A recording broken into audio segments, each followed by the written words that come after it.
Ողջույն, հարգելի հետևորդներ, մենք շարունակում ենք մեր հաղորդաշարը, այսօր իմ հյուրն է, պարոն Մեսրոպ Առաքելյանը, Ապրելու երկիր կուսակցության համահիմնադիր։ Բարև ձեզ, պարոն Առաքելյան, վերջին ժամանակներս թեժացել է խնդիրը կապված Բաքվի բանտերում պահվող հայ ռազմագերիների, մասնավորապես Ռուբեն Վարդանյանի վերաբերյալ։ Եվ այն աշխյան հասավ, որ Ռուբեն Վարդանյանը դիմեց հացադուլի, դա ծայրագույն միջոցն է, որ պայքարի ծայրագույն միջոցն է, որ մարդ իր առողջությունը զոհասեղանին դնելով, իր կյանքը զոհասեղանին դնելով պայքարում է ինչ-որ բանի համար։ Եվ զուգահեռ Երևանում էլ անցկացվեց այդպիսի ակցիա Մանեթ Անդրյանի կողմից ձեր կուսակից։ Դուք էլ եք մասնակցում, բայց նստատուսի տեսքով կլուսաբանեք իրավիճակը։ Պարոն Վարդանը այսօր արդեն երկրորդ անգամ հացադուլ էր հայտարարել, կարևոր է, որ այս պայն հացադուլից դուրս է եկել։ Հացադուլի, ինչպես նշեցիք, այդ ծայրահեղ քայլը ուղղված էր այն անարդարությանը, ինչ որ Բաքվի բանտերում տեղի է ունենում, նաև այդ կեղծ դատավարությանը, միջազգային հանրության լռության ներքո։ Ռուբեն Վարդյանի այս հացադուլ ուղերձը ուղղված միջազգային հանրությանը խոսում էր այն մասին, որ այս դատավարությունը ամբողջությամբ կեղծ է,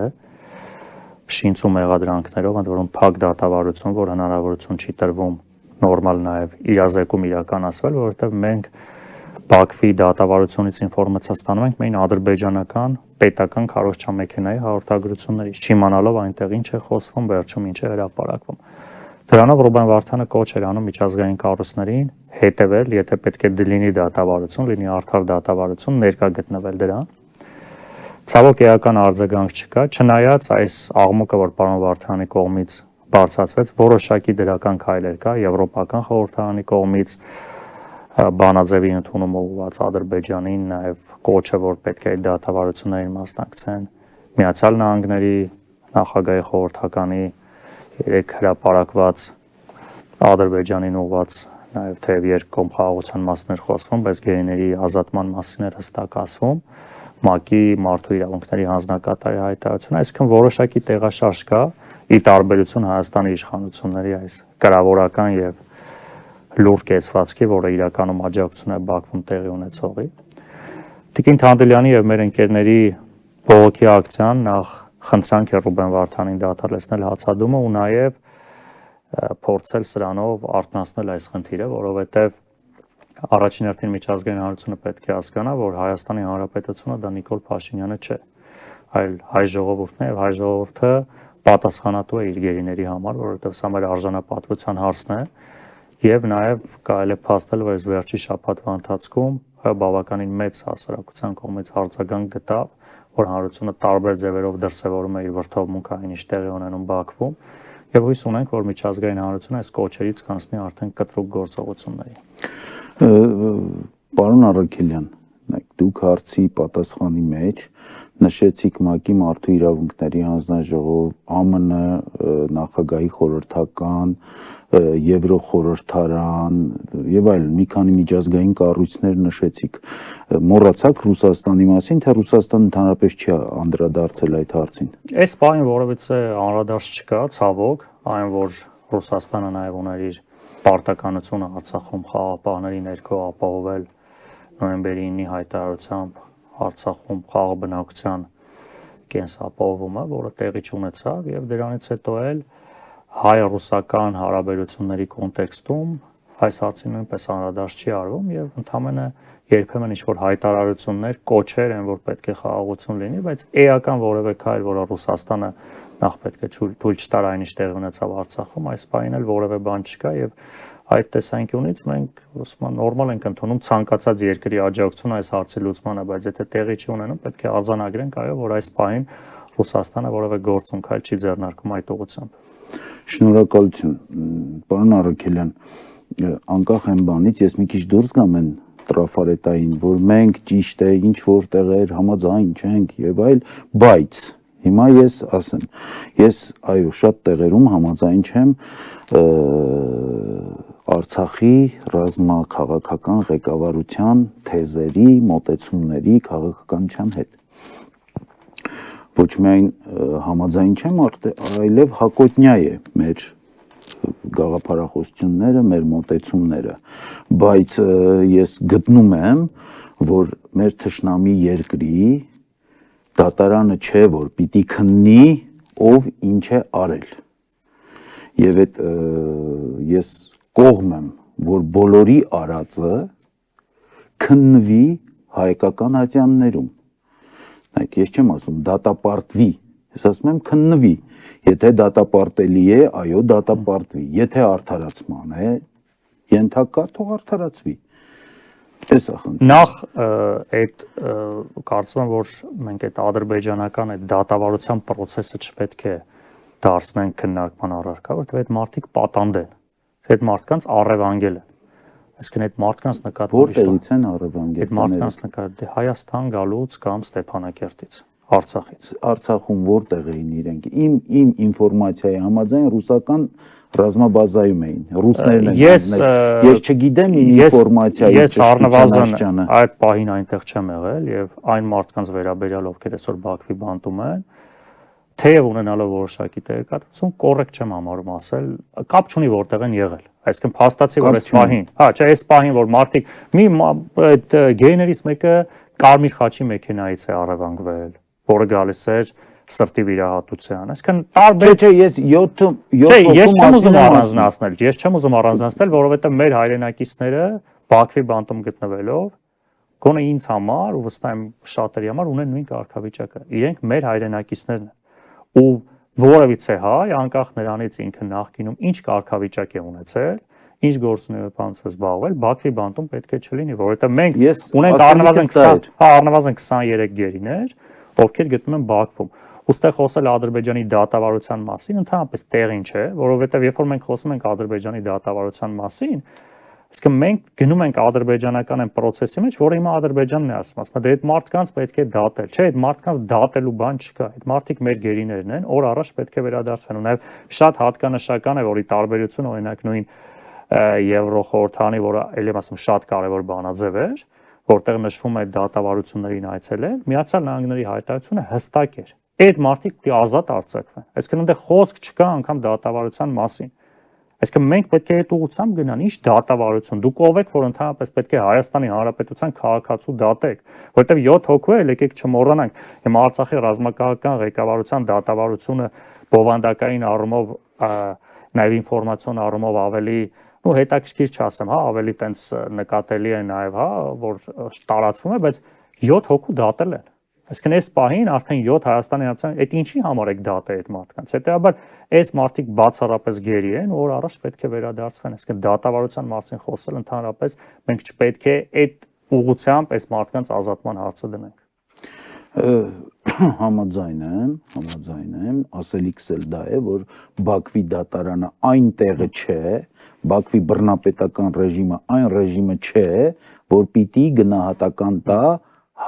Հայաստանի Հանրապետության քաղաքացիներին, ազգությամբ հայ քաղաքացիներին։ Հիմա ձեր թույլտվությամբ մի պատմական էքսկուրս անեմ ու զուգահեռներ տանենք, Եթե չեմ սխալվում, 1990 թվականի ապրիլի 6-ին ռուսական զորամիավորումները ներխուժեցին Շուռնուղ լուսադեմին ժամը 5-ի 6-ի սահմաններում եւ առևանգեցին, գերեվարեցին, կարևորը գերեվարեցին Սանասարի կողմից մտան ու Բաթլու կոչված Սանասարի կողմից մտան ու գերեվարեցին մեր Շուռնուղը բնակեցրած Մերգելյան ինստիտուտի աշխատակիցներին 20 տղա, 2 աղջիկ եւ 7 միավոր զենք, տարբեր տեսակի զենք, այդ թվում որսորդական զենքեր։ Ուրեմն ժողովրդի եւ Հայաստանի այն ժամանակվա կառավարության, ինչքան էլ որ դա կոմունիստական էր, ենթակա դրածո կառավարություն էր, գործուն միջամտությամբ ժողովրդի ահռելի ճնշման տակ, ուրեմն ապրիլի 6-ի երեկոյան բոլորը ազատ արձակվեցին, ետ վերադարձվեցին Շուռնուղ։ Պարզ է, չէ, ռուսները չէին եկել տանելու, զրուցելու, Գերեվարեցին, բառից բուն իմաստով գերեվարեցին։ Եվ ընդամենը երեկոյան, այդ օրվա երեկոյան հետ վերադարձվեցին եւ Զավեշտալի 8 միավոր զենքով 7 տարան 8-ը հետ վերադարձրին։ Հիմա նայեք 20 թվականից մենք ունենք ռազմագերիներ եւ ոչինչ, ոչ կառավարությունը, ոչ ժողովուրդը, այս ինչ ֆենոմեն է։ Տեսեք, երկու մասի բաժանենք, էլի, որովհետեւ այս պարագայում պետական ինստիտուտների գլխավոր ֆունկցիան է սա։ Հիմա ժողովուրդը, այն որ հիմա իշխանությունները Նիկոլ Փաշինյանի գլխավորությամբ ժողովրդի դերն է տանում, ասում մենք մտահոգված ենք։ Եվ դուք չպետք է մտահոգվեք։ Մտահոգվել կարող ուղղակի քաղաքացին, որ ասում է ցավում եմ, բայց դե ես ինչ կարամ անեմ մենակս, չէ՞։ Հիմա Հայաստանի իշխանությունների համար սա պետքա դառնա արտաքին քաղաքական գլխավոր օրակարգը, որը միջազգային տեսանկյունից լրիվ ընդունելի է, չէ՞։ Այսինքն բոլոր, այսինքն ստեղ խնդիրը հայ-ադրբեջանական հարաբերությունները չի, սահմանազատում եւ այլն, ոնց որ կա։ Այսինքն ՄԱԿ-ի բոլոր միջազգային փաստաթղթերով գերի ունենալը արգելվում է։ Հետեւաբար Հայաստանը այս տեսանկյունից բազմաթիվ դաշնակիցներ կարող ունենա, բայց Նիկոլ Փաշինյանին ընդհանրապես հետաքրքիր չի։ Հարցը միայն է, որ ասում են Արցախի ռազմաքաղաքական ղեկավարության ոչ մեկի հետաքրքիր չէ։ Այդ մարդը, որ Արցախը հանձնել է 4000-ից ավել զոհ է տվել, ու այսօր մտածում է իր իշխանության մասին։ Դες մտածում ենք այդ 23 հոգու դարդի մասին է մտածում, իհարկե չէ։ Ես չեմ մտածում, որ 20։ Չէ, այդ մասը մի հոգու դարդի մասին չի մտածում։ Այս մարդը հիմա ասենք Ադրբեջանը ինչ ասում է, տուր այս մարդը կկվի հեքիաթի պես տալիս է, որ իշխանությունը մի օր ավել պահի։ Այս մարդը ինչի պիտի Ադրբեջանից ինչ որ բան ուզի, ոչ գեյներին է ուզում, ոչ Սյունիքի, Վայոց ձորի, Գեղարքունիքի գրաված տարածքների մասին է խոսում։ Ոչ ինչի չի խոսում։ Այս մարդը ասում է Ալիևին, ապետ ջան, ինչ տամ, գոնե այսօր է մնամ վարչապետ։ Վաղը ինչա պետք անեմ, ինչա պետք հայտարարեմ գոնե, այս անեմ, այն անեմ, որ մնամ վարչապետ։ Այս մարդը Հայաստանն է վարի կտա, մենակ թե այդ կառավարության այդ հրապարակի այդ գոնե այդ ճանապարհներով միջև իր դաչա տաները հասնել է, այդքան ճանապարհը մնա իրանց հերիքա, իրանց ուրիշ բան պետք չի արդեն, այդ ակնհայտ է։ Հետեւաբար մենք այլևս որևիցե տենց պատրանք, որևիցե սպասում, որ Հայաստանի իշխանությունը գերիների հարցով պետքա զբաղվի, չունենք, որովհետև այն որ նույնիսկ ասում են զբաղվում ենք, չէ՞, մենք լուրջ զբաղվում ենք, համարենք ճիշտ են ասում, արդյունք չկա, մարդիկ ունակ չեն։ Ինչ զբաղվել են, խնդիր ա եղել մեր երկրի գլխին։ Հետաբար այս հարցը զբաղվելով ես հələ չեմ բացառում, որ կարող ավելի մեծ փորձանք գա այդ մարդկանց գլխին, քան եթե չզբաղվեն։ Ախր այստեղ խնդիրը այլ հարթությունն է ըստ իս։ Ցանկացած երկրի կառավարություն, ղեկավարություն, հա, պարտավոր է դա ոչ թե կարող է անել, կարող է չէ, պարտավոր է յուրաքանչյուր քաղաքացու որը նաև անձնագրով է ֆիքսված, որ Հայաստանի Հանրապետության քաղաքացու երաշխավորը Հայաստանի Հանրապետությունն է։ Այդ պահին Հայաստանի Հանրապետությունը այդ մարդն է, ասենք, այդ մարդիկ են, ում որ այսպես ասած ժողովուրդը ընտրել է դեմոկրատական երկրներում ընտրություններով է ժողովուրդը մասնակցում իշխանության ղեկավարմանը երկրի բան, բայց այստեղ ինչ որ չի երևում այդ կարգի ինչ որ ընթացք չկա Հայաստանի իշխանությունը էլի եմ կրկնում որովհետեւ քայլ չի ձեռնարկում ու նաև հələ տենց չեն թաքցնում դրա մասին որ ոչ խաղաղության պայմանագրում կա դրա մասին կետ ոչ քննարկվում է այդ հարցը իրանց համար ոնց որ թե բանել տեղի չի ունեցել։ Հələ մի բան է մեղադրեն, որ Արցախը ուրիշները հանձնած, ակնհայտ է, որ Արցախի հանձնման գլխավոր պատասխանատունը մեղադրը Նիկոլ Փաշինյանն է։ Եթե կան անձինք, եթե կան երկրներ, որոնք իրենց պարտականությունը չեն կատարել, դրա մեղավորն է Նիկոլ Փաշինյանը, որ չի կարող տեր կանգնի, որ գործընկեր երկիրը կամ փաստաթուղթ ստորագրած երկրները, որ պարտականություն ունեն, կատարեն։ Ամեն երկիր իր շահի մասին է մտածում, եթե Նիկոլ Փաշինյանը տեր չի կանգնում, ուրիշ երկիր ինչի՞ պետք է մտածի մեր մասին։ Նույնը այսօր են ասում են, հիմա բազմաթիվ միջազգային կառույցների գործընկերների մոտ խոսում ենք հրապարակային, ոչ հրապարակային, այս հարցը բարձրացնում են գերիների։ Այդ մարդիկ անուղղակի հասկացնում են, ասում են, եթե ձեր կառավարությունը ձեր քաղաքացիների մասին չի մտածում, չի եկեք մեզնից բան ուզում։ Բնական է։ Եթե ամենացածր կարգի մի օրինակ բերեմ, եթե մեկի մեքենան հրելու կարիք ունի, ինքը կանգնի մայթին, ասի մի հատ օգնեք հրեք մեքենաս, ով կգնա կհրի։ կգնան կհրեն այն դեպքում, երբ մարդը տանջվում է, հրում է, ասեն օգնենք, էլի ինքը տանջվում է, չի կարողանում, մենք էլ օգնենք։ Հիմա եթե ես իմ մեքենան չեմ հրում, տեղափոխեմ մի քանի մետր ճանապարհը ազատեմ, ով պիտի գա իմ տեղը այդ մեքենան։ Հա, մի հատ ելնեք մուննատգակ ասեք, էսի չեք գալի հրում, հա։ Բայց այստեղ խնդիրը այլ է, ասենք, անընդհատ մեջ բերվում է նոյեմբերի 9-ի այդ տխրահռչակ փաստաթուղթը եւ Ռուսաստանի Ֆեդերացիայի, հա, Ռուսաստան պետության ստորագրությունը եւ այդ պետության ղեկավարի հայտարարությունները, որ ինքն է Արցախի ժողովրդի եւ Արցախի անվտանգության երաշխավորը, որ իր ստորագրությունը կա գերիների հետ վերադարձի, այդ կետը մցրել է, չէ, եւ մի հարց եղավ, որ հարցրեցին դուք ծանոթ եք այդ փաստաթղթին, քմծիծաղով պատասխանեց ես եմ գրել այդ փաստաթուղթը, ոնց ծանոթ չեմ լինի։ Հիմա դուք ասում եք, որ Նիկոլ Փաշինյանն է մեղավոր, այո, մեղավոր է, ես ընդունում եմ։ Պատասխանատուն ինքն է, Եվ պատասխանատուն, բայց ասենք թե նա չի զբաղվում։ Մարդը չի հարգում իր ստորագրությունը։ Բայց Պուտինն էլ հո Պուտինը ինչի ինքը չի հարգում իր ստորագրությունը։ Ակնհայտ է, որ այդ ինձ դա է հետաքրքիր։ Հա, ակնհայտ է, որ այդ պայմանագիրը թեև երրակողմ է ստորագրվել, յուրաքանչյուր կողմ ունի իր պարտականությունը, բայց այդ պայմանագրի, այսպես ասած, երաշխավորը, հա, նախաձեռնողը եղել է ռուսական կողմը։ Այսինքն դրա համար, հա, կազմը, այսինքն դրա համար է հայտնվել այդտեղ, էլի, այսինքն, որովհետև այս փաստաթուղթը վերաբերում էր երկու երկրներին, Հայաստանին, Ադրբեջանին։ Երրորդ կողմի ներկայությունը սովորաբար երկու կողմերի կոնֆլիկտի մեջ եթե լինում է, նշանակում է ինքը երաշխավոր պետք է լինի երկու կողմերի պարտականությունների կատարմանը, հաշվի առնելով, որ այդ կողմերի մեջ կա կոնֆլիկտ կամ անվստահություն։ Միշտ դրա համար են գալի երրորդ երկրները կամ կառույցները մաս կազմում երկու երկրներ։ Այսպես կոչված խաղաղապահներ մտցնում իրենց անունից։ Խաղաղապահների արկայությունը սկսած հələ միջև դրա մասին խոսանք, Լաչինի Միջանցքի փակվելը։ Այսինքն Լաչինի Միջանցքի պարտականությունը եղել է բացառապես ռուսական կողմին։ Այսինքն Լաչինի Միջանցքով անխոչնդոտ անցնելու ապահովման պարտականությունը հələ չհասնենք միջև սեպտեմբերյան դեպքեր, որտեղ 22 թվականից Լաչինի Միջանցքը ուղղակի փակվեց, որի ապահովումը բացառապես ռուսական կողմին էր, որովհետև այդ տարածքը չգիտես ինչի, որը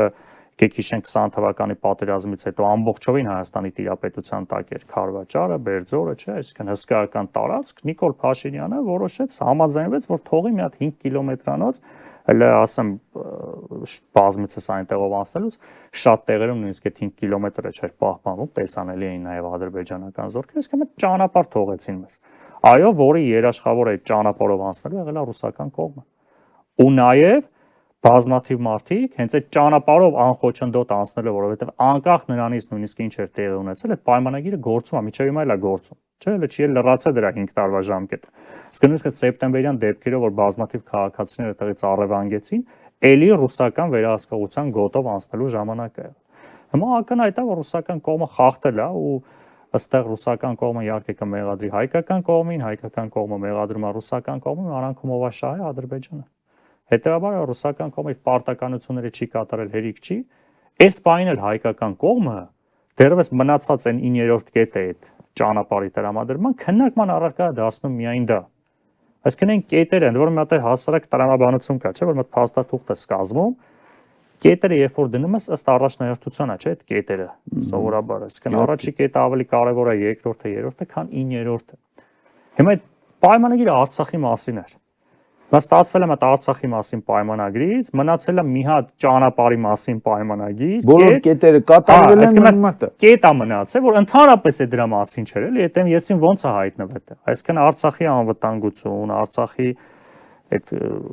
ճանապարհը Հայաստանի հետ անխոչնդոտ, այսինքն այդ բոլոր կետերը փոխանակ Հայաստանը այդ դարձնի քննարկման առարկա,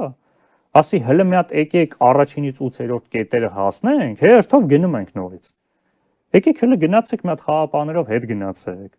Հետո մեր գործն է, մենք կգանք ընդդեք ապրանք, թե չէ, ձեր գործն է, չէ, այդ խաղապաներով հələ գնացեք, մի հատ Լաչինի Միջանցքը բացեք։ Հետո մենք կորոշենք, էլի, ձեզ վստահում ենք, այդտեղ գնում ենք Արցախ գալիս ենք, թե չէ։ Հələ այդքանը արեք։ Հետո նոր կգանք 9-րդ Գերիներին հետ վերադարձ։ Բոլորը արեք, հետո կգանք կհասնենք ընդ փախստականների վերադարձ կար նայել այդ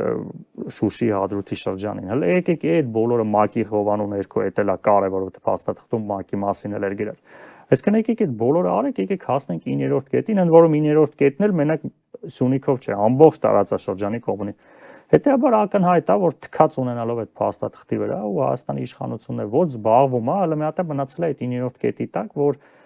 Նիկոլ Փաշինյանը իր մանիպուլյատիվ ոճով դեդ մենք միջանց չենք տալի, ճանապարհ ենք տալի, բայց ակնհայտ է, որ այդ փաստաթղթից չգիտես ինչի, այն որ Ռուսաստանին ու Ադրբեջանին պետք էր ի սկզբանե բարձում այդ 9-րդ կետը, այդ 9-րդ կետն է կատարվելու, մնացած 8 կետերը տենց մնալու են օդի մեջ։ Ես դժվար է ձեզ հետ չհամաձայնվել, դժվար է, բայց նայեք, շատ քաղաքական գործիչներ, շատ քաղաքական ուժեր սիրելի Ռուսաստանին աջակցելու, սիրելի Ռուսաստանին առնվազն չնեղացնելու համար միշտ մեղքը բարդում են ատելի կառավարության վրա։ Ես համաձայն եմ, որ կառավարությունը անգործության է մատնված, կառավարությունը հակազգային, հակապետական գործունեությամբ է զբաղված եւ այլն։ Ինչ ասեք, կասեմ այո, բայց ամբողջ մեղքը բարդել կառավարության վրա, մեր կառավարության վրա ու չտեսնել մեր թղթով, ստորագրությամբ դաշնակցի թշնամական վերաբերմունքը, ոչ միայն ոչ դաշնակցային վերաբերմունքը, այլ թշնամական վերաբերմունքը, ես դա չեմ հասկանում։ Դա ակնհայտ է, այո, որ իհարկե ցանկացած process-ի պատասխանատուն Հայաստանի իշխանությունն է, կլինի այսօրվա, նախկին, հաջորդ, այդ բնափաստ է, այդ ասում իրավական փաստ է, ինչը վերաբերում է Հայաստանի Հանրապետությունը, բայց երբ որ խոսում ենք այո միջազգային հարաբերություններից առավել եւս դաշնակցային պետության հետ, ընդ որում ստեղ խնդիրը մի կարևոր բան կա, այս հայ-ռուսական հարաբերությունների փաստաթուղթ չի եղել, ինչ որ խնդիր չի եղել, որ երկկողմանի խախտվի դրանից մենք տուժենք։ Այստեղ երրակողմ է ու ակնհայտ սրա արդյունքում ասել որ կշերքի նժարը գնացել է դեպի Ադրբեջան։ Այսինքն սա միայն հայ-ռուսական հարաբերությունների համատեքստում չնայենք Ռուսաստանը մեր հանդեպ պարտավորություն է խախտել։ Մեր հանդեպ պարտավորություն խախտելով զուգահեռ աջակցել է Ադրբեջանին, որտեղ այդ իրադարձությունները պետք է նայենք, է։ Այսինքն այդ իրադարձությունը, այսինքն Հայաստանի հանդեպ ինչ որ ներդրում պիտի չաներ, որ չի արել, հրաժարվել է, հա, կամ ինչ որ մի հատ գազ եւ այլն, դրանք չի։ Այսինքն խնդիրը եղել է, որ Ադրբեջանը սկսել է իր գործողությունները, հա, Լաչինի միջանցքափակի ապօրինի ռազմական բազմաթիվ գործողություններ արել, որի արդյունքում եւ Ռուսաստանը չի կատարել իր պարտականությունները եւ փաստացի առնվազն գոնե լռությամբ աջակցել է Ադրբեջանի գործողություններին, որը շարունակվում է ավելի ծանր տեմպերով արդեն ասեն Հայաստանի Հանրապետության դեմ, որովհետեւ լեմ ասում անկախ նրանից հիմա նույնը պետք է երկկողմանի նայենք, անկախ նրանից, որովհետեւ պարզ խոսենք, չէ, այս ամեն ինչը սկսավ նաեւ Հայաստանի իշխանության կողմից հակառուսական վարքագծով, իհարկե կարելի արդեն չակերտավոր ասել, որովհետեւ հիմա երևի որ sense նայում ենք Նիկոլ Փաշինյանը Հայաստանի բոլոր իշխանություններից ամենառուսամետն է փաստացի։ Այդ հայտարարիչ գործողություններով դրա մասին է խոսում։ Այսինքն խոսքը չնայենք, գործը նայենք։ Հա դե ի՞նչ է փոխվել։ Գործն է անում, լավ իմանանք։ Լավ, եկեք մի հատ sense հենց լրատվությունից կտրվենք։ Չէ, այդ քարոզչությունից, այդ հակառուսական խոսույթներից, տարբեր այդ մեղադրանքներից, այս չկա, այդ դնում ենք մի մա Հայաստանում ապրում ենք։ Այդ ի՞նչն է փոխվել։ Տնտեսությունը ավելի մեծ տեմպերով Ռուսաստանի հետ, ես ոչ թե լավ ու վատ եմ ասում, փաստը արձանագրենք, հա, խորանում է։ Այսինքն այդ որ խոսում են Ամերիկայի, Եվրոպայի հետ արտաքին առևտուրը շատ ավելի ցածր տեմպերով է աճում, քան Ռուսաստանի։ Անգամներ։ Հա, այսինքն ներդրումների ծավալ ընդհանրապես արևմուտքից չկա, խորանում է Ռուսաստանի հետ հարաբերությունները։ Անվտանգային առումով ոնց կա, ոչինչ չի փոխվել։ Միայն ինչ որ հայտարարություններ, այսինքն ակնհայտ է, որ Նիկոլ Փաշինյանի քաղաքականությունը հանրաքվեի նախապատրաստում։ Հա, ինչ հանրաքվե, որը հələ չկա էլ։ Այսինքն փաստացի այդ ինչ է տեղի ունենում, այսինքն շարունակում է ինքը տենց ներքին լսարանի համար տենց հակառուսական ինչ որ վարքագիծ դրսևորել որոշ չափով, բայց փաստացի ոչինչ չի փոխվում ու արդյունքում եւ չի ստացվել, ինչ ասես, եւ այսինքն այս ներքին լսարանի իր վարքագիծը վնասել է հայ-ռուսական հարաբերություններին, որ չի կարեցա ռուսների հետ նորմալ աշխատի, ու նույնը չի կարող արևմուտքի հետ նորմալ աշխատի։ Այսինքն այս մարդը ոչ մի բանի ունակ չի։ Հետևաբար այն խնդիրները, որը կա ցավով արձանագրում, չի նվազում, Հիմա տեսնում ենք այս վերջին օրերին Ադրբեջանի վարքագիծը, ու այս մարդիկ ոչ մի բանի ունակ չեն, ու հարցը նույնիսկ այդ մենակ նոյեմբերի 9-ով չսահմանափակվենք, են որ ասում է լավ կլներ որ մենակ է դրանով պրծնենք։ Հիմա շարունակում է Ադրբեջանը իր հայկական քաղաքականությունը, ու Նիկոլ Փաշինյանը հիմա էլ այս զիջենք, այն զիջենք, ըստ արդեն հիմա առանց փաստաթղթի ինչ որ բաներ զիջենք, որ հանգած Ադրբեջանը մեր վրա չհարձակվի, ժողովրդին է վախեցնելով, այ խելոք մնացեք, հեսա պատերազմ կլինի։ Հիմա նայեք, դուք շատ հետաքրքիր բան ասեցիք, նախ իմջայլոց ասեմ, որ ըստ միջազգային իրավունքի որևէ փաստաթուղթ ուժը կորցրած է համարվում, եւ եթե այդ փաստաթղթի որևէ կետ, որևէ պայմանագիր, որևէ դեկլարացիա, որևէ բան, եթե ստորագրում են եւ մի քանի կետեր կա, եթե նույնիսկ կետ 1 կետ չի կատարվում, ուրեմն այդ փաստաթուղթը առ ոչինչ է։ Այսինքն, իսկ ունենք մենք Հայաստանի Հանրապետությունը որպես կողմ պաշտոնական իրազեկում, պաշտոնական հայտարարություն, որ այս կետը չի կա։ Ուղարկել է կողմերին Հայաստանը, չէ։ Էդ էլ չի արել, չէ։ Հաջող, բայց կա չէ, որ գերիները Բաքվի բանտերում են։ Իհարկե։ Կա չէ։ Ուրեմն այդ կետը գերիների վերադարձ, գերիների հանձնում հայրենիք չի կատարվել։ Հիմա մենք կասենք, թե չենք ասի, Ադրբեջանը չի շղթում, որ այո, հայ ռազմագերիներ կան իր բանտերում։ Դե Ադրբեջանը այդ առումով էլ է, որ ասում է դիվանագիտությունը ճիշտ է օգտագործում, ասում են նրանք գերի չեն։ Ես գերիներին վերադարձրել եմ, այս մարդիկ հանցագործ են ու Հայաստանի կողմից պատասխան չկա դրան։ Հանցագործ են, բայց ինչու՞մ է նրանց հանցագործությունը, որ մասնակցել են 20 թվականի պատերազմին։ Հա, 90-ականներին իմաստ։ Եթե չէ, ես ասենք 20 թվականի պատերազմին են մասնակցել, գերեվարվել են։ Ասենք, եթե պատերազմ է եւ այդ մարդուն վերցնում ես պատերազմի դաշտից գերի, դու չպիտի ասես, որ դու, ասենք, առանց թույլատվությամբ ներխուժել ես, ասենք, տարածք։ Իհարկե, պատերազմական գործողություն է եղել։ Պատերազմական գործողություն է եւ վերջ։ Հիմա խնդիրը հետեւյալն է, այսինքն նոյեմբերի 9-ի փաստաթուղթը ըստ միջազգային իրավունքի առ ոչինչ է, արդեն իսկ։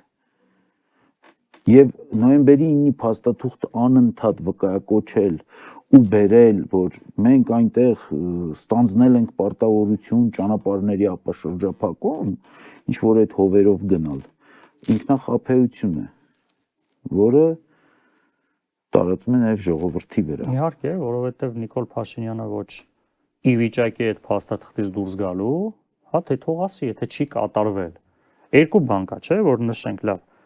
Կամ ասում ես դե չի կատարվել, հիմա ձեր բոլոր պարտականությունները խախտել եք, մենք դուրս ենք գալի այս ստորագրությունից։ Կամ այդ պետք է անես։ Կամ պետք է ասես, ես տեր եմ այս փաստաթղթին, հələ եկեք բոլոր կետերով անցնենք։ Ու սկսես պահանջել, չէ, ասես այս կետերը խախտել ես, նամակ գրես միջազգային հանրությանը, ասես այս երկու երկրին պարտադրեք գերիների վերադարձը այս կետով ապահովել, գնացեք Լաչինի միջանցքը բացել։ Այսինքն խոսակցությունը, եթե այս պայմանագիրը շարունակում է մնալ, 9-րդ կետից պիտի տեղափոխես մյուս կետ։ Իսկն չպիտի թողես Ադրբեջանը դրա մասին։ Բայց հələ մինչև 9-րդ կետ հասնել 8 կետ կա։ Էդ եմ ասում, այսինքն փոխանակ այս Ադրբեջանի ու Ռուսաստանի կողմից 9-րդ կետի մասին խոսալու փոխարեն Հայաստանը ամեն օր պետք է խոսա մնացած կետի։ Առաջի 8 կետի մասին անընդհատ պետք է խոսա, անընդհատ պետք է խոսա, բոլորին ամեն օր պետք է ելնի խոսա, նամակ պետք է գրի պաշտոնապես Ռուսաստանին, Ադրբեջանին, միջազգային հանրությանը, ՄԱԿ, ՄԱԿ-ի անվտանգության խորհրդում մտցնի ասում ես փաստաթուղթ է ստորագրած 3 երկրի կողմից։ Խնդրում եմ մի հատ ասեք, այս կետերը ինչ չեն կատարում։ Չէ, մի հատ այս երկու երկրին կանչեք, ասեք, այս Լաչինի միջանցքը ինչի է փակվել։ Գերիներին ինչի չեն վերադարձնում։ Փոխանակ դրանով զբաղվի, այդ 8 կետերը դրելը դե չեն կատարել, չեն։ Էդի ժողովուրդը պետք է ասի, չեն կատարել, ոչ թե դու այդ ստորագրել ես, քո ստորագրած այն երկու ստորագրողի հետ գնացեք այս հարցը լուծեք։ Ու արդյունքում այո, այդ մեր վզին փաթաթած մնաց այդ 9-րդ կետը, որը էլի Նիկոլ Փաշինյանը դե տենց միջանց չենք տալի, բառախաղ անելով, վերջում պարզվելու է, որ այդ իմաստը մի հատ ուրիշ խնդիր կա, նայեք, այս մի հատ ավելի մեծ փորձանք է գալու։ Հիմա Նիկոլ Փաշինյանը այս 9-րդ կետի մասին չի խոսում, չի հրաժարվում։ Ասում է մենք միջանց չենք տալի։ Ադրբեջանի հետ մենք ճանապարհ ենք տալու այն իրեն մի հատ թուղթ ունի խաղաղության խաչմերուկ են, որ sense տպում աճ ու ձախ բաժանում են։ Իսկ լուսավոր կա այդ խաչմերուկի վրա։ Իրականում այդ խաղաղության տուպիկ է։ Չէ, լավ, ասենք խաչմերուկ կա, լուսավոր կա։ Չկա։ Այդ կարգավորող կա այդ խաչմերուկը, թե ով որտեղից ուզի մտնելու է ու խցանում ստեղծի։ Հիմա ի՞նչ է տեղի ունենում։ Ադրբեջանին ճանապարհ են տալու, անունը դնելու են խաղաղության խաչմերուկով ենք տվել։ Մայրուղի խաչմերուկ չէ։ Ու նոյեմբերի 9-րդ կետը էլի մնալու է։ Իսկ նոյեմբերի 9-րդ կետը էլի Ռուսաստանը, Ադրբեջանը ասելու են, էս հələ էսի պիտի կատարես, այս ճամփեն որ տվել է, սրա հետ կապ չունի։ Այդ դու որոշել ես տվել ես քո այն խաղաղության խաչմերուկով, այսինքն էս էլ ալնելու։ Այսինքն ճանապարհ տալուց հետո է նոյեմբերի 9-րդ կետը մնալու է Հայաստանի գլխին կախված։ Այսինքն փոխանակ ասեն, ախպեր եկեք մի հատ լավ ճանապարհ ենք տալի, խաղաղության պայմանագիր ենք ստորագրում։ Գոնե այդ խաղաղության պայմանագիրը ստորագրելուց գրեիք, որ Հայաստանի, Ադրբեջանի միջև կնքված մնացած բոլոր փաստաթղթերը առ ոչինչ չալնում, երկու կողմը, չէ՞, գոնե գրեին նոյեմբերի 9, չգիտեմ, եսի ինչը, հազարատ անկապ թղթեր են ստորագրել նոյեմբերի 9-ից հետո, կարող է դրանից առաջ, այսինքն որ մնացած բոլոր տենց բան կա, չէ՞, որ պայմանագիրը ստորագրում, ասում սրանից առաջ կնքված պայմանագիրը ուժը կորցրած է ճանաչը։ Հիմա մենք ունենում ենք մի հատ այսպես կոչված խաղաղության պայմանագիր, որը դե բնականա չի ստորագրվի, բայց որպես փաստաթուղթ։ Ու մի հատ ունենում ենք նոյեմբերի 9։ Անտրամաբանական է, չէ՞, եթե դու մի պետության հետ մատ վերջնական համապարփակ փաստաթուղթ ես ստորագրում,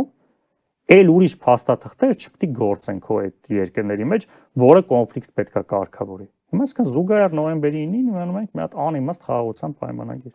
Ստացվում է նոյեմբերի 9-ի փաստաթղթի 9-րդ կետը առաջի կետն է։ 9 չի, առաջի ու ամենագլխավոր կետն է։ Ցավոք երևի արդեն միակ կետն է։ Այդ որ կետեր էր գրած, դա ուղղակի խափելու համար էր գրած։ Հիմա ինչ վերաբերում է խաղաղության պայմանագրին։ Խաղաղության պայմանագիրը պետք է ստորագրվեր, եթե չեմ սխալվում, 23 թվականի դեկտեմբերին։ Հետո կամած գլորվեցին 24 թվական։ Հիմա 24 թվականից գլորվել են 25 թվական։ Ընդամենը վերջերս մի քանի օր առաջ երկու կետեր, չէ, որ համաձայնեցված չէր, եւ մենք համաձայնվեցինք այդ կետերին, փաստորեն համաձայնեցվեց, եւ համաձայնեցվելուն պես, ճակերտավոր համաձայնեցվելուն պես, նոր երկու կետ ի հայտ եկավ։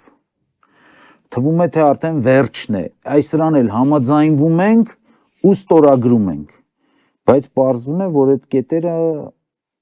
անվերջանալի են, այդ համաձայնեցման կետերը։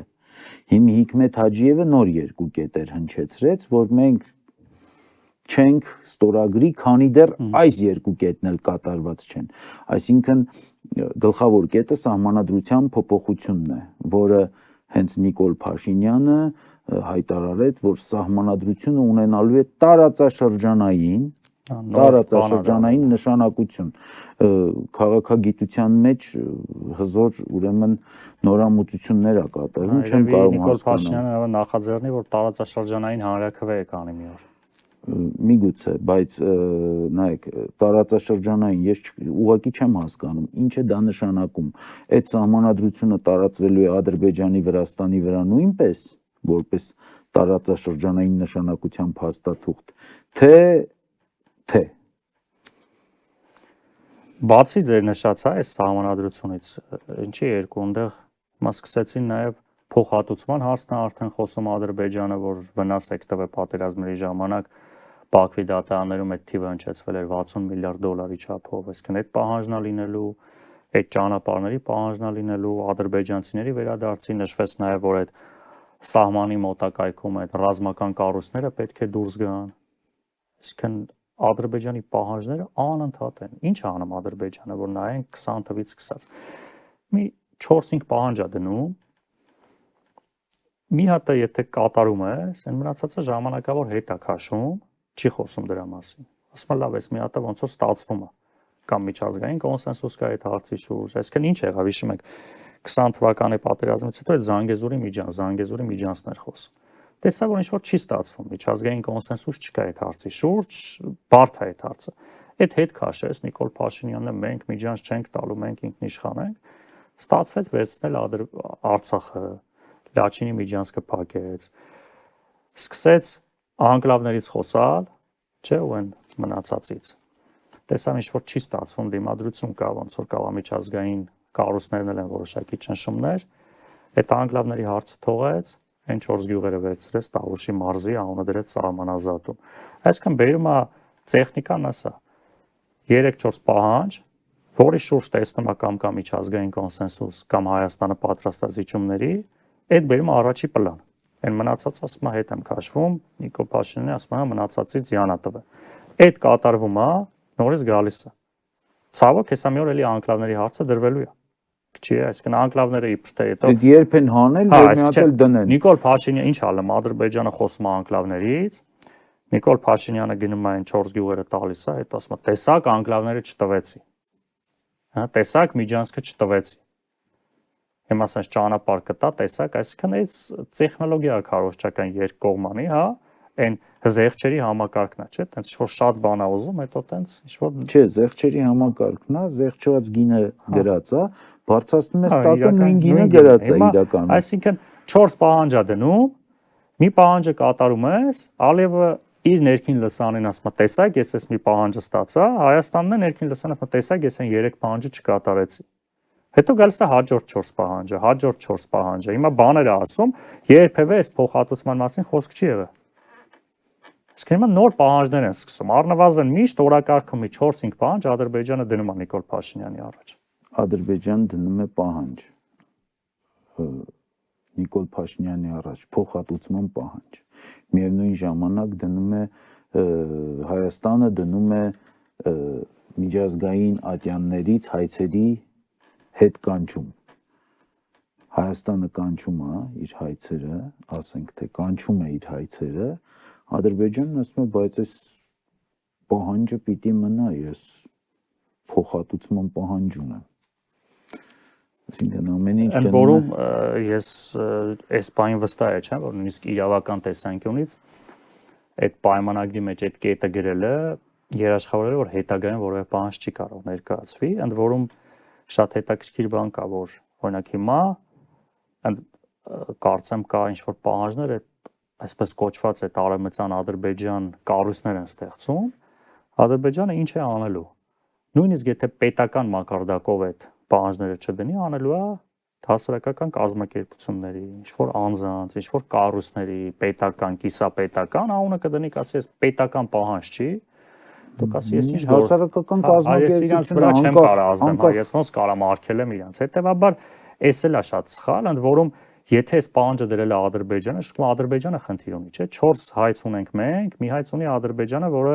այն նախնական քննարկման ժամանակ այդ նաև գնում է դեպի մերժման, այդ բնապահպանական, որ նույնիսկ այդ նախնական նիստը սկսել է, ինչ որ վարույթները արդեն այդ մասով նույնիսկ չեն էլ ընդունել, հետեւաբար ակնհայտ է, որ սա էլ է օգուտ Ադրբեջանի, որովհետև այն պահանջները, որը դրված է նաև այդ էթնիկ զտման եւ ամեն ինչ, այդ Հայաստանը, որում Հայաստանը գոնե դրա դիմաց պետք է ինչ-որ բան ուզեր, չէ՞, ասելով գոնե գերիներին վերադարձվի, գոնե մեր տարածքներից դուրս արի։ Մենք վավերացրեցինք այդ Հռոմի ստատուտը, որը ակնհայտ այսօր հնարավորություն էր տալի Ադրբեջանի ռազմաքաղաքական ղեկավարության դեմ հայցեր ներկայացնել։ Գոնե այդ հայցերը ներկայացրեք, հետո ասեք սրա հետ եմ քաշում, հա, հետ եմ քաշում։ Նույնը պիտի Հայաստանը անի, չէ՞։ Այս տարածքները, որ ներխուժել է արդեն այս քանի տարի է, այդ մասով հայցեր ներկայացրեք։ Հիմի չեն հասկանում, թե չեն հասկանում։ Երկուսն էլ։ Այս պարագայում ասում եմ երկուսն էլ։ Խր այս մարդիկ որն է ավելի ծանր հանցանք, չհասկանալը, թե չուզենալը։ Դե այն որ մեկը մեկին լրացնում է, այս պարագայում չհասկանա, չուզելով չհասկանալը,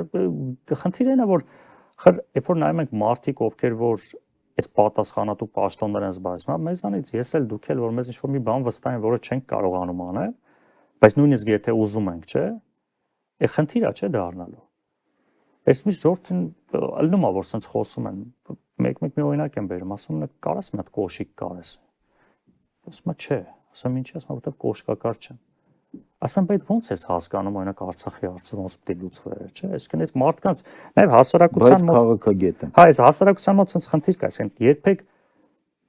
կոշիկ կարել չեն վստահի կամ կոշիկ վերանորոգել չեն վստահի մի հատ մարդու, որը չի հասկանում, Բայց նորմալ է, որ ասենք արտաքին քաղաքականությունը դե Արարատ Միրզյանն է, թող զբաղվի էլի, հիմա ինչ, այսինքն երկրի արտաքին քաղաքականության մասով չկա տենց չափանիշ, չէ՞։ Ոնց պետք է կամ անվտանգային մասով բանակով պետք է ղեկավարի։ Այդ մասով ժողովուրդը թքած ունի ով է ղեկավարում։ Բայց ասենք մի հատ փոքր կոշիկ վերանորոգելու համար տենց հաստատ գնում ես մի հատ նորմալ մասնագետի մոտ, չէ՞, կամ տունը վերանորոգելու համար քանի հատ մարդ ենք խառնում, միջև մի հատ լավ վարպետ ենք գտնում, որ գա մի հատ ասենք ջրի խողովակ վերանորոգի։ Այդ հաստատ տենց շատ կարևոր է որ մասնագետ լինի։ Բայց Արցախի հարցով, հայ-ադրբեջանական հարաբերություններով, դե թող զբաղվեն էլի, իհարկե այս մարդիկ ունակ չեն։ Այս մարդկանց կենսագրությունը, այս մարդկանց դիվանագիտական ճանապարհը, բանակցային հմտությունները ինչ են արել, որ կարողանան, ասենք, Ադրբեջանը ինչքան էլ ասում ենք, ինչ դիվանագիտական աղռելի աշխատանք են տանում, տարբեր գործիքներ կիրառելով, չէ՞։ Ոչ միայն Ռուսաստանի հետ, Արևմուտքի հետ, էլ աշխատում են։ Բոլորի աշխատում են։ Այսօր մի բան ֆիքսենք։ Աշխարհում չկա մի երկիր, որը մեր կողքին լինի, որպես որ Ադրբեջանը իր թշնամին է։ Չունենք մենք տենց երկիր աշխարհում։ Փաստ է։ Այսինքն այսօր Ադրբեջանը չի արժանանում որևիցե մեկի թշնամանքի, որը հանուն մեզ դուրս գա Ադրբեջանի դեմ։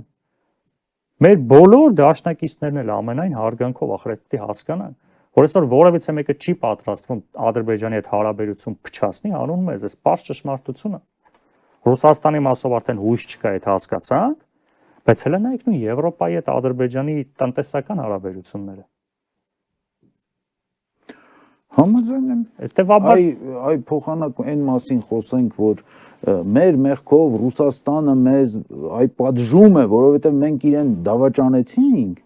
պետք է խոսենք ում մեղքով, լավ, մեր մեղքով Ռուսաստանը մեր պատժում է, մեզ պատժում է։ Լավ, հիպոթետիկ պատկերացնենք, ասենք աչքներս փակ համաձայնենք այդ թեզին։ Բա լավ, ում մեղքով է, որ Եվրոպան չի օգնում, ԱՄՆ չի օգնում այն ծավալով ու այն ձևով, որը որ մենք ցանկանում ենք։ Դա ում մեղքն է։ Մի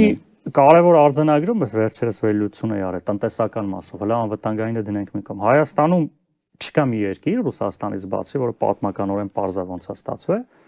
որը կես միլիարդ դոլարից ավել ներդրում ունենա արած։ Կուտակային ամբողջ 35 տարում այդ ներդրումների ծավալը այսօր որ նայում ես Միացյալ Նահանգների ներդրումները Հայաստանում ինչքան է, Ֆրանսիային ինչքան է, Գերմանիային եւ այլն, չկա մի երկիր, իսկ այդ երկրների համար 500 միլիոն դոլարը պարզա չէ, որ այն մի օրվա կորած փողը։ Ինչի համար եմ սա արձանագրում, որովհետեւ երբ որ Միացյալ Նահանգները եվրոպական երկրները Հայաստանում կունենան մի քանի միլիարդ դոլարի ներդրում, դու սկսում ես այդ երկրի հետ ուրիշ ձև հարաբերել, դու սկսում ես նաև մտահոգվել քո ներդրումների մասին։ Իսկ այսօր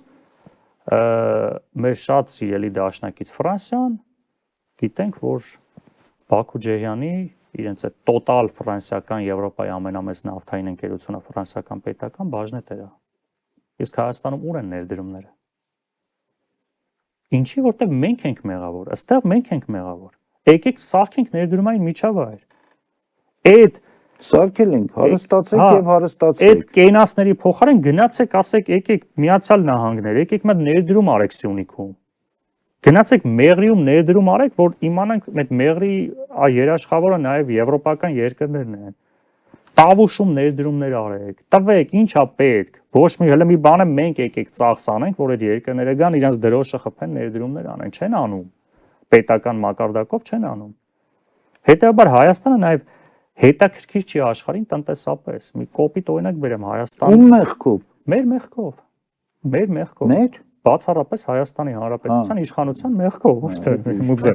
Այսինքն չկա տնտեսական մասով էլ լավ, ասենք անվտանգային մասով չեն ուզում թշնամանը, չեն ոչ մի երկրի զինվոր չի ուզում գա Հայաստանում կռվի, չի գալի։ Բայց տնտեսության մասով ով է խանգարում։ Բայց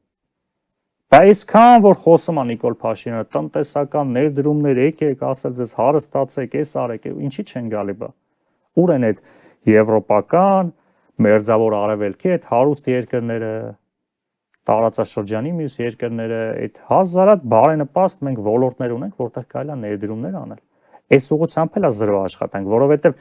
միջազգային հարաբերությունների մեջ վաղուց արդեն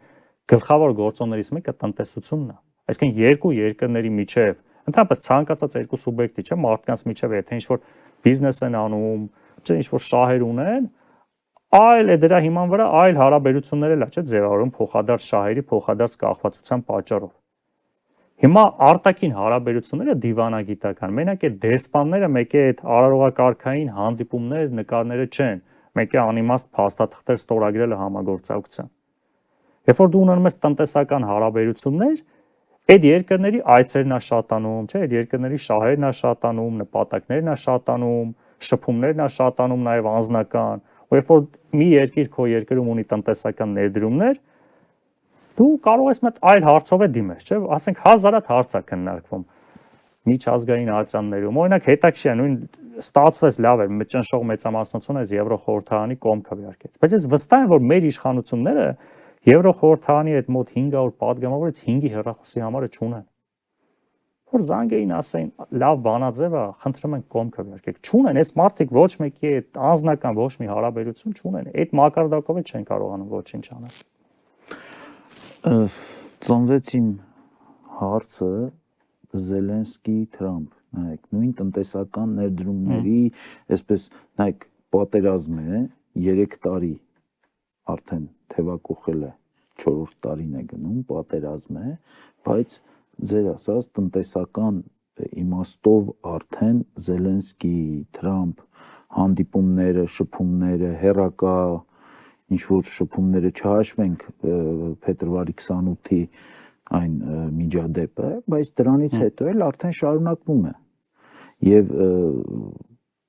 մոտ է, չէ, այն պահը, որ Ամերիկան իր ներդրումների, ԱՄՆ իր ներդրումների, իր շահի համար կարող է ամբողջությամբ կանգնել Ուկրաինայի կողքը։ Իհարկե, որովհետեւ այսօրվա աշխարհում անվտանգության թիվ 1 երաշխավորը ուժեղ տնտեսությունն է։ Չես կարող ունենալ հզոր բանակ, հզոր անվտանգության համակարգ առանց տնտեսության։ Այդ պարզ բան է, ցանկացած, չէ, մարդու միջավայրում էլ է այդպես։ Էս այսօրվա աշխարհը։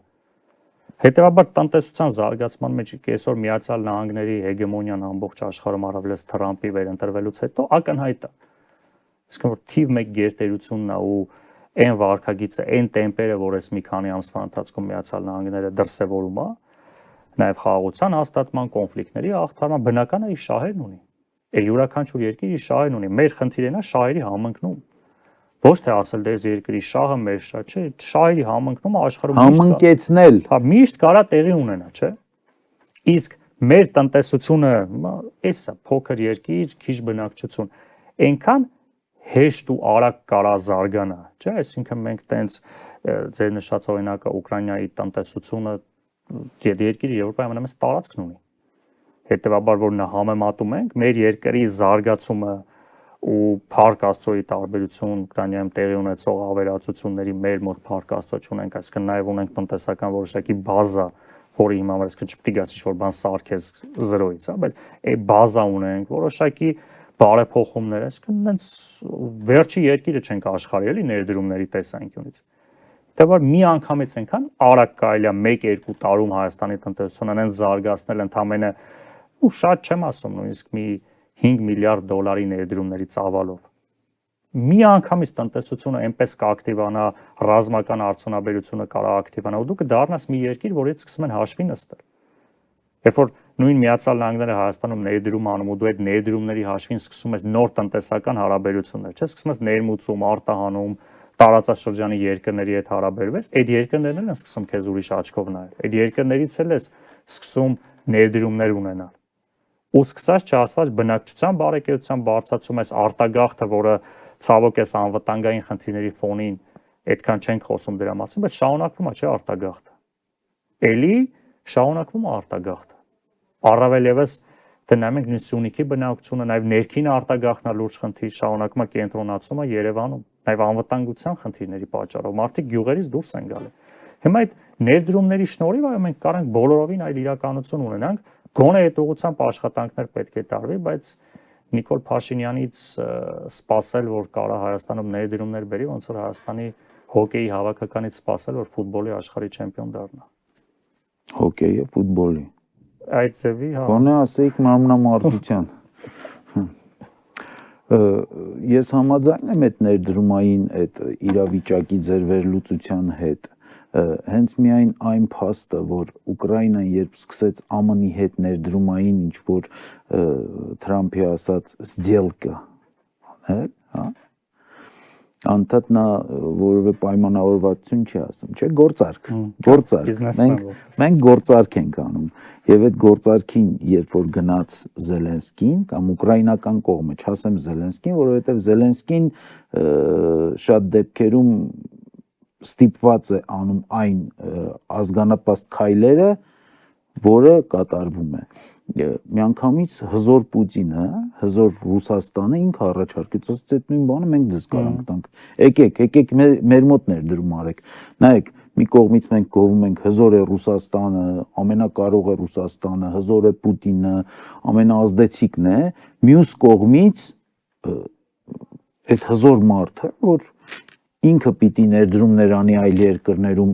այսպես ժողովրդի լեզվով իրենով անելու համար, ինքը խնդրում է, որ եկեք մեր մոտ այդ ներդրումներն արեք, ախր ինչի եք մեզ անտեսում, մեզ մոտ արեք։ Չէ, այսօր ժամանակակից աշխարհում տեսնում ենք, որ Ամերիկայի եւ Չինաստանի այսօր արդեն նաեւ այդ աշխարհի երկրների վրա ազդեցություն ունենալը, եթե 10 տարիներ առաջ այդ ռազմական ներկայությունները առաջնային, այսօր տնտեսական ներկայությունն է։ Նույն աֆրիկյան երկրների այդ գաղութատիրական համակարգը կարելի ասել փոխվել է, հա, այսինքն այդ ռազմական գաղութատիրությունը վերածվել է տնտեսական գաղութատիրությամբ, նույն Միացյալ Նահանգների, Չինաստանի որոշակի ազդեցություն ունի նաև Թուրքիան արդեն։ Հետևաբար այդ տնտեսությունը, ֆինանսները այսօր առաջնային կարևորություն ունեն երկրների հարաբերություններում, եւ հենց հզոր տնտեսության պարագայում միայն կարող ենք մենք ապահովել մեր անվտանգությունը։ Հիմա վերջին հարցը, այս ամեն ինչը հաշվի առնելով դուք մի շատ կարևոր բան էլ ասեցիք, որ մենք բնակչությամբ փոքրաթիվ եւ այլն ու զավեշտը գիտեք, ասենք 10 միլիոնից ավելի հայ կա աշխարհում, հայրենիքում ապրում են դրա ընդամենը չնչին տոկոսը, նույնիսկ 50%-ից ցածր է, դա արդեն իսկ վտանգ է։ Երբ մարդը իր հայրենիքում չի ապրում, ազգի 50%-ից պակասն է իր հայրենիքում ապրում, դա արդեն մեծ խնդիր է։ Դուք տեսնում եք մեր երկիրը, ասենք թեկուզ այլ երկրի մաս կազմի, օրինակ Թուրքիայի վիլայետ կամ բան, դա անվտանգություն կբերի մեզ, ասենք Ռուսաստանի մարզ։ Իհարկե ոչ, Հայաստանի ինքնիշխանությունը ընդհանրապես քննարկման առարկա չէ, այսինքն այդ տեսանկյունից հաշվի առնելով նաև տարածաշրջանում տեղի ունեցող իրադարձությունները, անընդհատ այդ թմկարվող ինքնիշխանությունը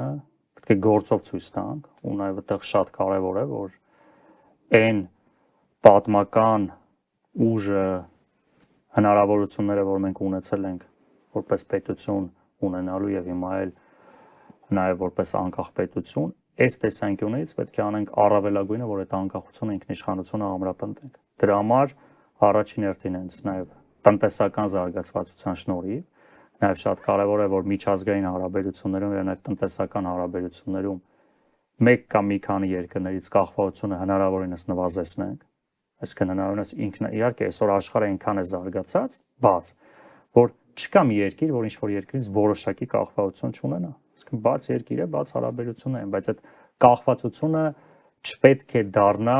հնարավորություն ունենալ ազդեցություն մեր երկրի վրա, այսինքն նաև փոխադարձ պետք է անընդհատ դու կարողանաս դիվերսիֆիկացնել եւ անվտանգային համակարգը եւ տնտեսական համակարգը, այո, շատ կարեւոր է, որ բնակչության, որովհետև մենք մի տարածաշրջանում ենք ապրում, որ եթե նայում ենք, ասենք, մի 30-40 տարի առաջ թե մեր մասնաբաժինը, այսպես ասած, բնակչության տարածաշրջանում ինչքան էր Ադրբեջանի, Թուրքիայի հետ համեմատ, հիմա ինչքան է նվազում։ Հետաբար նաև բնակչության աճը շատ կարևոր է, ընդ որում շատ հաճախ խոսում են ծնելիության աճի, բայց պարզ թվաբանություն է, էլի, այս մասով էլ է իշխանության, ու նաև հասարակության մի հատվածի մոտ ինչ-որ պատրանքներ, որովհետև պարագայում շատ դժվար է այս մարտահրավերներին դիմակայել, ուղղակի ծնելիության խրախուսմամբ, տենց շատ, եթե նույնիսկ հաշվում ես, այդ մեր բնակչությունը, որ տենց, ասենք 3 միլիոնից դառնա 3.2-3 միլիոն, տասնամյակներ է պետք միայն ծնելիության աճով, հետաբար նաև ներգաղթի խրախուսման, հա, մեր հայրենակիցների, որոնք իրենց հայրենիքն է, լեզվի, մշակույթի առումով որևէ խնդիր չունեն, առավել եւս բազմաթիվ երկրներում վստահ են, որ չկային միջավայրը, որտեղ իրենց լավը զգան։ Հետևաբար նաև այս ուղղությամբ կառավարությունը պետք է շատ արագ ու որակյալ աշխատանքներ արվի։ Նաև դա շատ հաճախ ասում են, դե հիմա մարդիկ տենց արտագաղթել են, մենք ստե մնացել տանջվել ենք, իրանց խրախուսում եք։ Այո, այս իրավիճակում պետք է ինչ որ գիծ քաշվի, հա, ասել ժողովուրդ, եկեք։ Ովքեր ասենք 20-30 տարի ստեղ չեն եղել, եկեք, այս ամեն ինչով ձեզ ապահովում ենք։ Եկեք սահմանամերձ գնացեք Սյունիքում ձեզ տուն ենք տալի։ Հիմա մարդա տենց է իր ճակատագիրը։ Ամեն ինչ ծախի գնացել է։ Հիմա ինչքան մենք այդ մարդկանց վրա մուննատ կանք դխի եք Չեմ գնացել։ մուննատի արջ չկա։ Այսինքն եկեք կառավարությունը պետք է նաև այդ որ նշում ենք ներդրումների մասով, չէ՞, ներդրումները արվի, մարդիկ գան ստեղ ապրեն, ստեղ աշխատեն։ Ու դրանով ցույց տանք, որ մեր այդ անկախությունը, ինքնիշխանությունը ոչ թե խոսքեր են, այլ նաև գործով ենք ապացուցում, որովհետև այս տարածաշրջանում մենք ապրելու ենք, ուզենք, չուզենք, էսա չենք կարող։ Կամ ապրելու ենք, կամ վերանալու ենք ընդհանրապես։ Մեր հարևանները չեն փոխվելու։ Էս են այս հարևանները, իրենց խնդիրներով, դարերով եկած, իրենց վատ վերաբերմունքով մեզ, մի պա մի քիչ լավ, մի պա մի քիչ վատ, բայց այն որ այս տարածաշրջանը երբեք չի դառնալու իդեալական, գոնե տեսանելի տասնամյակներում շատ քիչ է դրա հավանականությունը։ Հետաբար ոչ թե այս խնդիրներից փախնենք, ֆիքսենք, որ ունենք խնդիրներ մենք մեր տարածաշրջանում ու ուժեղանանք այս խնդիրները լուծելու համար։ Շատ ուրախալի է ձեզնից լսել, որ մեր հիմնական գրավականը ապրելու մեր անկախ ինքնիշխան եւ հզոր պետությունն է, բայց մենք լսում ենք քաղաքական դաշտում նաեւ մտքեր, թեզեր, որ Թուրքիան մեզ կպաշտպանի Ադրբեջանի ագրեսիայից, այս կլինի, այն կլինի, իմ հարցը դրան էր ուղղված, մենք որ դառնանք, ասենք, գուբերնիա Ռուսաստանի կամ վիլայետ Թուրքիայի, մեր անվտանգությունը կապահովի թե չէ։ Իհարկե ոչ։ Հիմա մեկ հարց չէ, էլի, անդրադարձ նաև ձեր ասացին, ցանկացած բիզնեսմեն մտածում է բիզնես շահի տեսանկյունից։ Դրա վառ ապացույցը Թրամփն է։ Ինչքան էլ նա ԱՄՆ-ի նախագահ է, բիզնեսմենի հոգեբանությամբ բիզնես շահով ԱՄՆ-ի շահը առաջ տանելն է։ Հիմա որ բիզնեսմենին, հայ բիզնեսմենին իմիջիայլոց քիչ չեն այդպիսիները, նույն Ռուսաստանում, նույն Եվրոպայում, նույն ԱՄՆ-ում։ Որ բիզնեսմենի հարկային արտոնություններ շնորհես, հարկային, չգիտեմ, մեծ դաշտ ստեղծես իր համար, թեկուզ հարկերից ազատես, ինչպես Թուրքիան շատ տարիներ առաջ, երբ հետամնաց agrarային երկիր էր, ինչպես եվրոպական ներդրողներին հրապուրեց իր մոտ, ինչպես զարգացրեց իր սպորտը, մշակույթը եւ այլն, զուտ հարկերից ինչ որ տարի ազատում էր եւ ստեղծվեցին աշխատատեղեր, եւ ստեղծվեց սպորտային հզոր ինֆրաստրուկտուրա, բոլոր սպորտաձևերը չեմ ասի, բայց որոշակի սպորտաձևեր այսօր Թուրքիան ցույց է տալիս, որ ինքը միջազգային ասպարեզում կա եւ հաղթում է, չէ՞։ Ինչն է խանգարում։ Նայեք, այստեղ ընդ որում ասեմ, որպես հայրեն կներեք, էլի վերջացնեմ, հայրենասեր չեն այդ բիզնեսմենները, ինչ է։ Խնդիրը նույնիսկ այդ արտոնություններն է չէ։ Խնդիրը ընդհանրապես բիզնեսմենի ոչ թե արտոնությունն է պետք, կայունությունն է պետք, որովհետեւ բիզնեսմենը ցանկացած իրավիճակում, ցանկացած հարկային տնտեսական միջավայրում կարա իր հաշվարկնանի իր շահը գտնի։ Մեր իշխանությունը անընդհատ բան է փոխում, այսինքն բիզնեսմենի համար այս տատանումներն է բիզնես ստրես։ Անընդհատ հարկային օրենսգիրք են փոխում, չէ՞, անընդհատ, այսինքն մեր հարկային օրենսգիրքը որ նայում ես տարվա ընթացքում մոտ մի 30-40 անգամ փոխվում է։ Ազգային ժողովի նիշ չկա, որտեղ հարկային օրենսգիրք չքննարկվի։ Ամենամեծ խնդիրը դա է։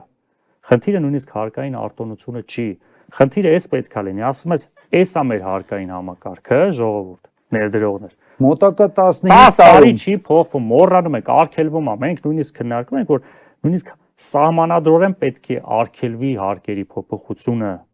Դու վերջ եկել ես, 15 տարի այս ճանապարհով գնում ես։ Ու ներդրողին էտա պետք, որովհետև նույնիսկ եթե այս իշխանությունը այսօր հարկային արտոնությունը տալու, ներդրողը չի գալու, ձեզ վստահեցնում եմ, որովհետև իշխանության վարքագիծը ինչ է, առավոտ կարա զարթնի Նիկոլ Փաշինյանը, որոշի, որ պետք է այս ինչ հարկը փոխվի, այս ինչ հարկը էսել, ինչ է հայտարարագրման համակարգ, փոքր բիզնես։ Ընդ որում այս փոփոխությունները այսօր միջազգային ներդրողը այս լրահոսին հետևում է, չէ՞, ցանկացած մարդ, որ ուզում է ներդրում անի, մտ մտնում նայում է։ Նայում ես գնում ես Հայաստան հարկեր, ինչ ինֆորմացիա բերում, հայտարարագրման համակարգը ինչ որ ժողովուրդը բողոքում է։ կառավարության դիմաց շոչարկի դեմ են պայքարում, այս հարկերը, այն հարկերը, այսինքն մարդ ասում է, այս մեծ երկիր է, որտեղ անընդհատ հարկային խնդիրներ կա։ Էլ չի է խորանում հարկերը բարձր են, ցածր են։ Մեզ պետք է հարկային տնտեսական կանոնություն, նաև այս պատճառով է, որ ներդրողները չեն գալի։ Ներդրողը թող իմանա, որ մեր մոտ հարկը 20% է, ու իմանա, որ 20 տարի չի փոխվելու։ Նստի հաշվի այդ 20% հարկով ինքը ինչ բիզնես դնի, որ իր շահը ստանա։ Այդ ավելի կարևոր է, քան այսօր լինի 10%, վաղը 30, այն մյուս օրը այս արվի նույն դատական համակարգը։ Տեսնում ենք, չէ՞, իշխանությունը Նիկոլ Փաշինյանը, իսկ տնտեսության համար շատ կարևոր է նաև դատական համակարգը։ Ներդրողը պետք է պաշտպանված լինի։ Ասում եմ, ես երկրում եթե խնդիր ունենամ, դիմեմ իր երկրի դատարան, իր կառավարության դեմ, իր հարկայինի դեմ, կշահեմ դատը, թե չէ։ Հետո նայում եմ, որ դες դատարանների վերաբերյալ Նիկոլ Փաշինյանի վարքագիծը նենց է, որ այդ իր աշխատողներն են։ Այսինքն շատ կարևոր է միշտ ներդրողի համար, այսօր մենք չենք խոսում եվրոպական երկրներից, որտեվ ունենք ընկալում արդար դատական համակարգի մասին, չէ՞ որ դու բիզնեսմեն ես, եթե խնդիր ունենաս, կդիմես այդ երկրի դատարան, հաստատ բարենպաստ որոշում կկայացնի։ Իսկ մեր մոտ էս իշխանության անկայուն վարքագիծը վնասում է ներդրողներին։ Ընդ որում նաև տեղական ներդրողին, դուք խոսում եք Սփյուռքից գալու։ Հլեկեք զրուցենք այսօրվա մեր ներդրողների, մեր բիզնեսմենների մասին։ Մարդիկ անընդհատ ասում են, մա ստրես են առաջացնում, չեն թողում աշխատենք, անընդհատ ինչ որ օրենք են փոխում չհասկանալով, ինչ որ ելույթներ են ունենում, էս են անում, այն են անում։ Հետևաբար ամփոփելով բոլոր ոլորտներում որակյալ կայունությունը կարա երաշխիք տա մեր երկրի ուժեղացման։ Համաձայն եմ եւ նաեւ մի շատ կարևոր բան կա ձեր ասացի մեջ, այդ կայունությունը, օրինակ մարդիկ վարկ են վերցնում մի գործի համար։ Կոնկրետ օրինակ մարդը վարկով, ապառիկն էլ է, չէ՞, վարկ, եթե չեմ սխալվում։ Արևային կայան է դրել մի պայմանով։ 5 տարի առաջ մի կոնկրետ ֆիքսված պայմանով արևային կայան է դրել։ 5 տարի հետո դեռ վարկը չի մարվել, կեսը կա վարկի մարման։ Փոխվում է։ Պայմանը փոխվում է։ Մարդն ընկնում է ստրեսի մեջ, վարկը վրան, այն ինչ որ հաշվարկել էր, ինքը ինչ որ ՀԿՑՀ, թե ՑՑՑՀ-յա, ինչ են դրանք։ Հանձնաժողովը բան է։ Հա, մի հատ հանձնաժողովը բան է փոխում, կետ է փոխում, իր գլխից դուրս։ Այնտեղ, չգիտեմ, պրոֆեսիոնալներ են հավաքված, թե ինչեր են հավաքված, ովքեր չէ ինչեր։ Եվ մարդկանց գցում են կրակը ուղակի, ասենց ուղիղ ճանապարհով,